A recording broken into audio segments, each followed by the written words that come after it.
We're at Women's Radio Station and it's Anna Kennedy talking about all things autism.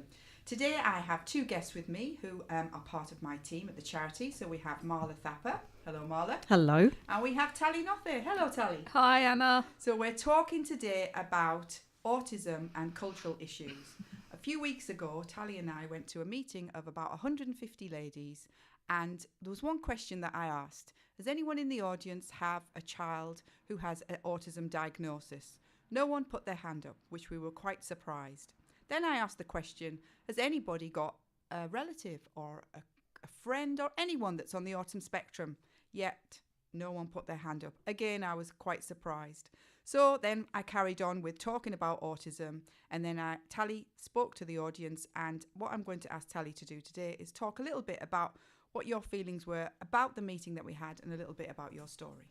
Okay, well, thanks, Anna. Yeah, it was fascinating. Mm-hmm. It was absolutely fascinating. It wasn't what I expected. So a lot of the women there, they're from the Ramgriya Sikh Society. So it's a temple, and these women have had terrible lives, all sorts of situations. So this is their one day to let their hair down and really enjoy themselves. In the year. Absolutely. Yeah, absolutely. Which I was quite surprised. Yeah, and that's why a lot of it doesn't go on social media, because they have had issues with... they actually asked us to not put anything on social media. But it was a fantastic evening. It was really, really good. And they were so impressed with the talks. And a lot of them didn't know what autism was.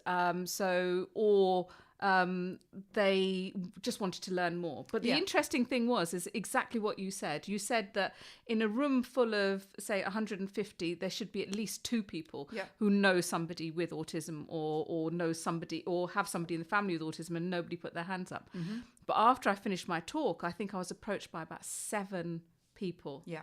And that was, and again, we were thinking, well, why didn't you say anything when you asked? And again, it's to do with shame. It is. And in the community, and especially how precious we are about our sons in the Asian community. You know, sons still in this day and age are still put above, girls. But I think one of the nicest comments that I had was one woman who said that she just couldn't get her mother-in-law to understand. But listening to us talk, that her mother-in-law was actually smiling, saying that, I understand now, and it all makes sense, and that it's not as bad as she thought it was. That our talks were quite inspirational. Our lives are difficult, but it depends on how you treat the situation and how you treat autism. Well, your mum and dad are very supportive of your son, Tara, and they're so lovely, and I've met them a few times now. I just want to go over to Marla. So Marla, your experience has been slightly different. So if you don't mind, if you'd like to share a little bit about your experience, how it's affected you, how it's affected your family, and it's down to you what you would like to share and what you feel comfortable with. Okay, thank you, Anna. My experience was very different, where autism is never spoken about. My son was diagnosed when he was 3 years old, and it was a whole new learning curve, a whole different language, and a whole different journey that we sort of had to face. And I think the difficulty with that is being accepted within the community. I was told to sort of keep it quiet, and not to say anything, and that my son shouldn't have a label of any kind. And I found that sort of quite difficult to comprehend until I met you, of course, and that's when I started speaking out a lot more about it. But I think generally, I'm not saying all families and all cultures are like that, but autism hasn't got a culture. Love doesn't have a culture, and marry the two. And I'd say my advice would be, after what I've been through, what me and my husband have been through, is that to sever the shackles and speak about it, learn about it, and that you don't need the additional pressure from such at the moment it's such a difficult system to sort of pioneer through to get the right support for your child. And in order to do that, you do need support. And I think it's really, really important for mums and dads, brothers, sisters, carers, whoever, just to come forward and get in touch with the charity, because we would always help, we'd always support, and sort of point that person in the right direction. I've spoken to lots of people on social media not only from Italy, from even Ireland, and it's almost like it's the shame on the family that they've got a son especially a son, on the autism spectrum. And I've heard of families where, oh, you mustn't take them out, we mustn't take them to parties, we mustn't take them to weddings, and it's just like, it's nothing to be ashamed of. You know, they've always been our sons and daughters. It's just that they've been given a label. They never changed. They're still the same person. So, Tali, you spoke about that you used to take your son to the temple. Absolutely. So do you want to share if that's okay with you again? So when he was much younger, he was easier to handle. So, and he loved going to the temple because I think it was the music. It's quite rhythmic and quite hypnotic, and it was actually very calming for him.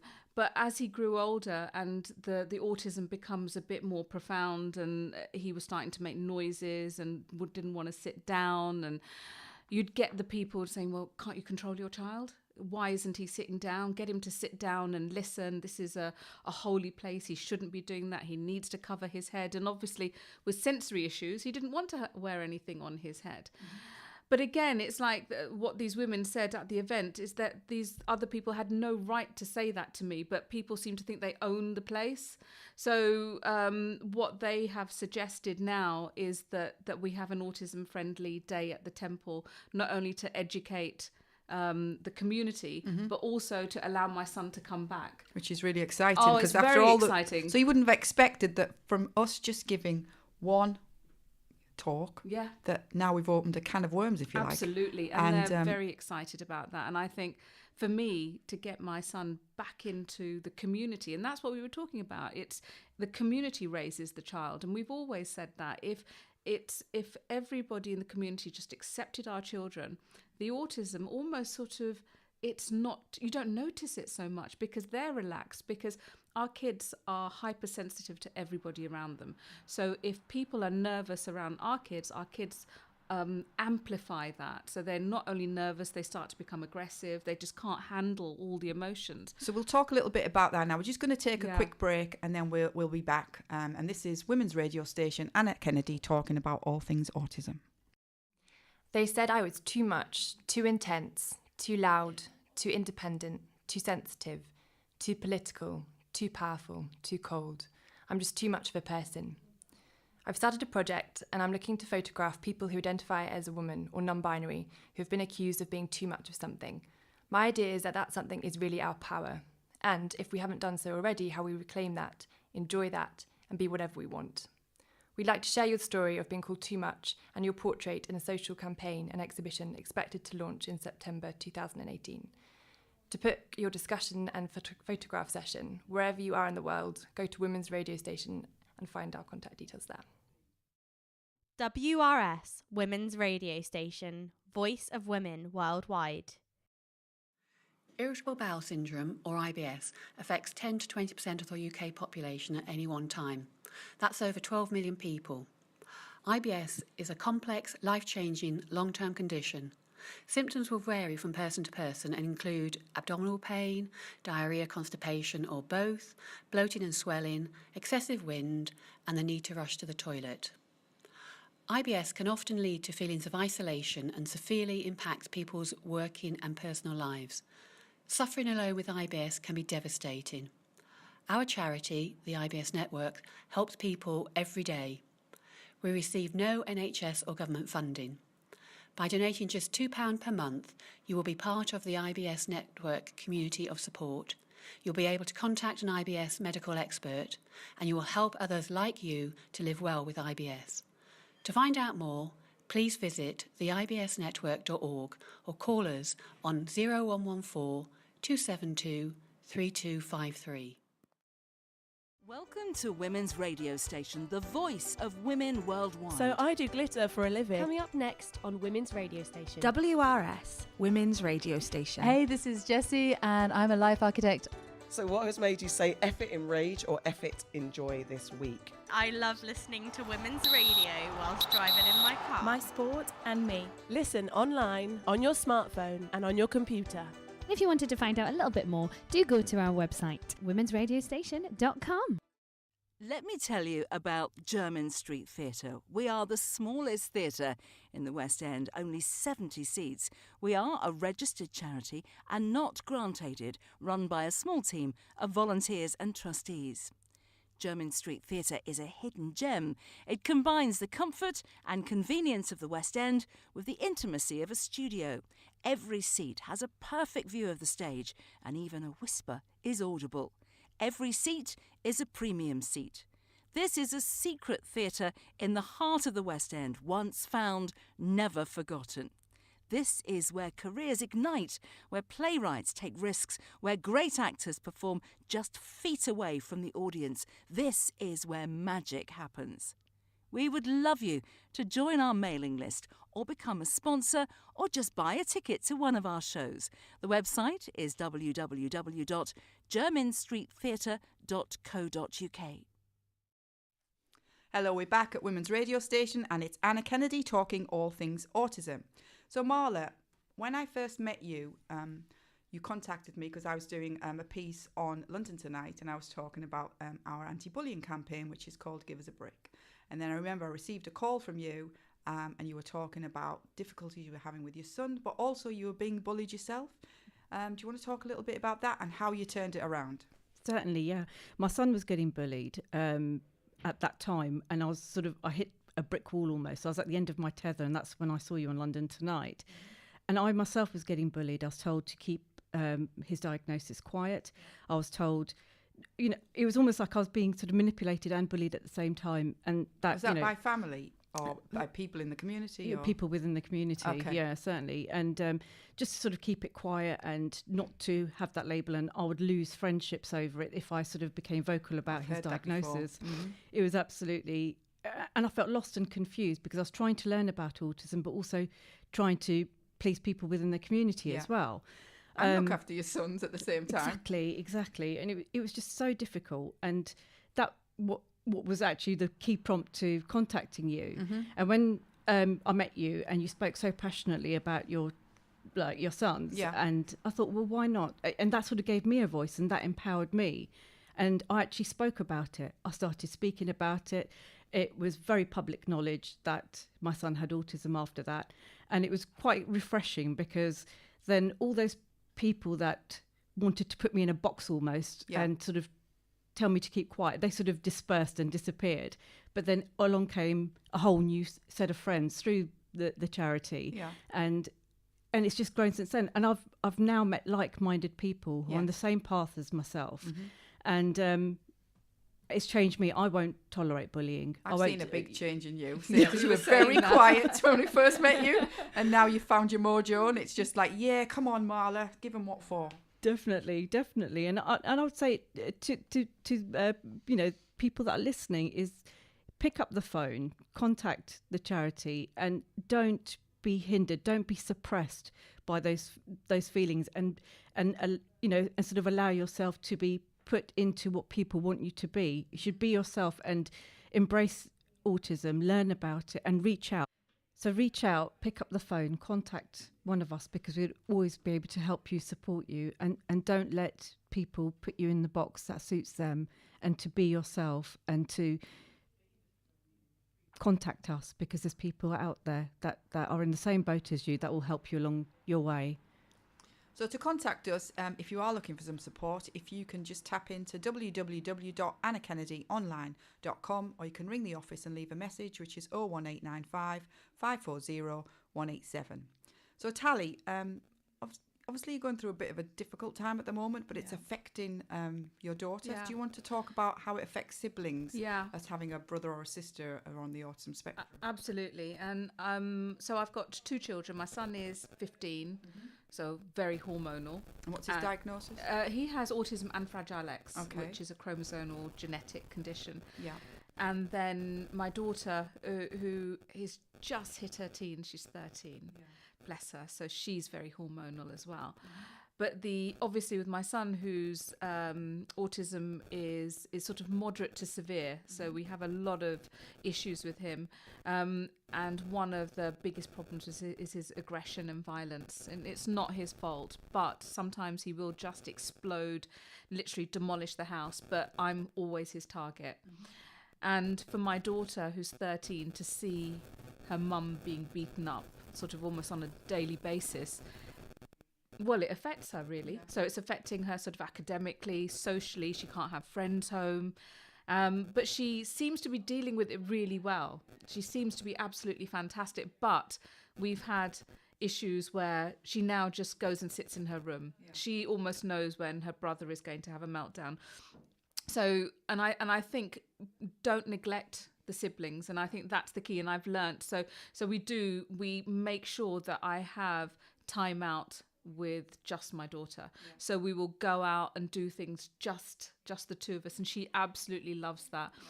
And I'll organise things because she loves my sisters and she loves her cousins, so to do girly things and to go out, and it's almost like respite for her, but also to talk about it. And I remember the first time I actually spoke about it, because you start to take things for granted and you don't think about it until one time when I decided to do a little bit of meditation with her and relax. So she sat down, and in the first 3 seconds she was in floods of tears. I thought, where did that come from? So all of this time she'd been holding it in, and then it all came out. She goes, "Mummy, I can't watch when he's hitting you. I don't like it when he's beating you, and I can't cope with that." I thought, geez, I thought she was dealing with it brilliantly. Yeah. So I think it's really important to, again, get support, get help. And I think, there's carers associations which do young people's groups, and so she can be with other people who understand what she's going through and realises, again, she's not in this alone. So she's doing more stuff, and I think we're more open about it. So now she will actually say to me, "I can't cope." Whereas before, I thought she was coping. So just for her to say it is almost like a release, and it's sort of good for her mentally to get it out of her system. Yeah, I've spoken to quite a few families where their siblings have been going to counselling sessions because they feel they need to have a space just for them, where they can just feel that it's private, they can just share whatever it is, but they've got to get it off their chest because they feel they can't say it to their mum, they can't say it to their dad because they're worried about upsetting them, or is it going to affect their relationship. So it's very sad, really, but that's really just hard. How a disability, especially autism, presents itself. And I think I would have just carried on that path if it wasn't for that one moment where she just released everything. And now I think it's done her the world of good, because she can actually say, "I can't cope." And then we can do something. Whereas before we were allowing her, because we thought, she's amazing, she's coping with it, she's always happy, there's no issues anywhere, until we heard the school called me and said, "Well, Gina just fell over and it was just a tiny graze, but we could not console her." But that's because she's not allowed to cry at home. Because if she cries at home and her brother hears her cry, he will explode and demolish the house and then go for me. He will never go for anybody else. He's never laid a finger on his sister or her. It's usually the mum. Always the mum. Yeah, it's usually the mum, especially as well. A lot of children that go to mainstream schools, they're just about coping and holding on with their fingernails, but they've got to let their release or their stress off somewhere, so they'll do it at home because it's the safest place to do it. Mum loves me, all that sort of thing. So it's quite sad, really. Even like Patrick and Angelo are so different from each other, and they're both on the autism spectrum, but Patrick still remembers when Angelo was younger, and because Angelo's always going to need one-to-one support, he's got quite severe autism and sensory processing and nocturnal epilepsy, but he remembers little things like, when we went swimming, when you were in the swimming pool, you held his hand, you didn't hold my hand, and it's just because he doesn't know how to swim. And it's just all those little things that they hold on to. So you've got to, as a mum, you're sort of juggling and trying to split yourself into so many different ways. Right, so we're going to have another break, and then we're going to talk a little bit about our Autism Expo that we've got. So if parents are interested in coming along, they want some support, they want to listen to speakers, we'll tell you a little bit about that. And we're on Women's Radio Station, Anna Kennedy, talking all about autism. A City Law Firm. We are leading, innovative and multi-award-winning solicitors in London. But why choose us? Well, unlike traditional law firms, we think outside the box. Our advice is accessible from anywhere, even your own home, due to our online video conferencing. Are we expensive, you ask? Well, we are in the City of London and listed in the Legal 500, but our fees honestly do not reflect this. Competitive and often fixed, we rival many of our competitors on fees.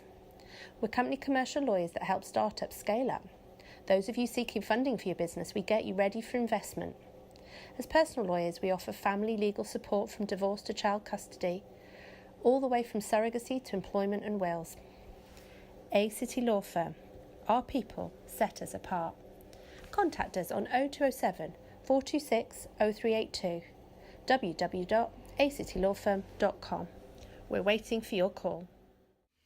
Hello, my name's Jacqueline Clark. I'm a therapist. I work in the field of mental health as a counsellor, hypnotherapist and life coach. I've been doing this for 30 odd years now.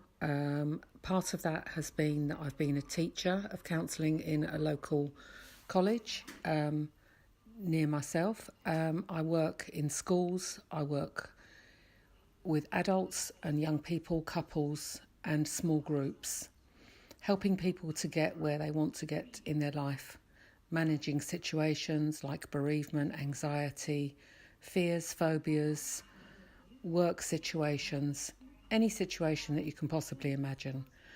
I get excellent feedback. My website is www.magnoliahousetherapy.com and my number is 07916 178823. After a long day, I like to sit in my bath with a glass of wine and listen to women's radio. Slick 50 Barbershop is my kitsch barbers based in Southend-on-Sea since 1989, where I've been cutting gents and ladies' hair, specialising in retro haircuts, whether they be quiffs, flat tops, young or old. It's always been about lifestyle. Music and fashion have always been a big part of my life and inspiration for my work, where my workplace has become a community in which we sell a small selection of vintage apparel, T-shirts, CDs and our very own shop brand Toot Sweet pomade. We open Tuesdays, Thursdays, Fridays and Saturdays with 2 late nights a week. Please call 01702 390 916 or barbershoprockabilly.co.uk. Our charity, the IBS Network, has been supporting people living with irritable bowel syndrome for over 26 years. We receive no NHS or government funding. IBS affects 10 to 20% of the UK population at any one time. That's over 12 million people living with IBS every day. Suffering alone with IBS can be devastating and can lead to feelings of isolation and severely impact people's working and personal lives. It's a complex and life-changing condition with symptoms varying from person to person and may include crampy abdominal pain, alternating bowel habits, diarrhoea, constipation or both, bloating and swelling of the abdomen, excessive wind and the need to rush to the toilet. By donating just £2 per month to our charity, you can join the IBS Network community, speak to our specialist medical experts, and help yourself and others like you to live well with IBS. Find out more by visiting our website at theibsnetwork.org or call us on 0114 272 3253. Storybox Impro, the kids' art and impro show for ages 4 to 11 years. The kids' show where the audience get a show and their own special art creation. Now taking bookings for parties and weddings tailored especially for your special occasion. All you need is your imagination. Visit storyboximpro.com or visit womensradiostation.com now. Hello, it's Anna Kennedy at Women's Radio Station and we're talking all things autism. So Tally and Marla, we have something that's called the AKO Autism Expo and we're in our 3rd year now. So if there's any parents, carers, adults who are on the spectrum, anyone who might be interested and wants to find out a little bit more about autism, we have an expo at Brunel University and we're in our 3rd year now and it's coming up on March the 10th. So if you're interested, it's in Uxbridge, very, very good transport links. We've got lots of free parking. So if you're interested in listening to speakers, or you might want to come to one of our free clinics. Last year, my husband Sean had a really long queue, people asking about legal issues because it's everything to do with special educational needs is so expensive, whether you're buying books, whether you're going to the GP or you want medication, as we were just talking about on the train, Tally, you've had to pay something like £1,000 to try and get some extra support for your son. Everything seems to be so expensive. So if you're interested in coming along, there's going to be stands there. And some of the stands have been set up by parents that, you know, they want to set up a little business and they can't afford to pay extortionate prices at some of these huge exhibitions. So they come along to us, set up their stall and parents can get information. It's also great for networking, having a chat, sharing practices, sharing, just even if just like you want to have a sounding off to somebody. So that's at Brunel University. It's the AKO Expo, and it's www.akoautismexpo.co.uk. So Tally, we've had it for a couple of years now, and Marla, what do you think of the expo, and what sort of experience have you had of parents or professionals that have come to the expo? I think for me, we were very selective of the building. That was very important to us, because we've been to some of the larger autism shows and we found that they were so not autism friendly. Absolutely. I'm not exactly. And just to go to the loo, it was 2 flights of stairs down, and it was an absolute nightmare. And we found people who were on the spectrum who did travel all that way to come, couldn't spend that much time there. So what we found is at Brunel, I mean, the sound is really good. It's a beautiful, you feel very calm, lots of space, and we've made sure that it's not overcrowded. And I think for me, what was really successful